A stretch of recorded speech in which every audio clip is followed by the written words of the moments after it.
দেখুন, আমরা ফোনে রিংটোন সবাই ব্যবহার করি। ধরুন আপনি আপনি আপনার ফোনে রিংটোন সেভ করছেন, কী করবেন? আপনার কোম্পানির সিস্টেম থেকে দেওয়া যে রিংটোন আছে সেটি সিলেক্ট করবেন, নাহলে আপনি আপনার ইচ্ছা মতো কোনো মিউজিক সেট করবেন। ধরুন আপনি আপনার প্রিয়জনের সঙ্গে বসে আছেন, সেই সময় যদি আপনার ফোনে কেউ ফোন করে, আপনার প্রিয়জনের নামটি যদি রিংটোন দিয়ে ভেসে ওঠে, তো আপনার প্রিয়জনের ভালোবাসা 100% আরও বৃদ্ধি পাবে। বা ধরুন আপনি আপনার নাম দিয়ে রিংটোন কীভাবে বানাবেন, তো এটি জানতে হলে স্কিপ না করে পুরো ভিডিওটি দেখবেন। এবং আমার চ্যানেলে এরকম ভিডিও আপনি প্রতিনিয়ত দেখতে পাবেন, তার জন্য আমার চ্যানেলটি অবশ্যই ফলো করবেন।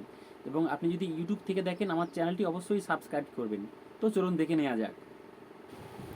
এর জন্য আমাদের প্রথম গুগলে আসতে হবে। গুগলে আসার পর সার্চ করতে হবে FDMR। সার্চ করার পর সবার উপরের লিঙ্কটি দেখুন, ক্লিক করব।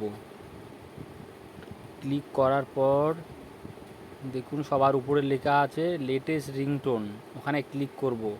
ক্লিক করার পর একটু স্ক্রল করে নিচে যাব, দেখুন বাঙালি রিংটোন, ওখানে ক্লিক করব। ক্লিক করার পর দেখুন নেম রিংটোন মেকার, ওখানে ক্লিক করব। ক্লিক করার পর যে নাম দিয়ে আমরা রিংটোন করব সেই নামটি লিখব। লেখার পর please pick up the phone, ওখানে ট্যাপ করব। ট্যাপ করার পর দেখুন আপনি যেটি সিলেক্ট করতে চান, যে রিংটোনটি, সেটি করবেন। করার পর একটি মেসেজ লিখবেন, কেমন আছো। লেখার পর দেখুন ক্রিয়েট ইন MP3, ওখানে ক্লিক করব।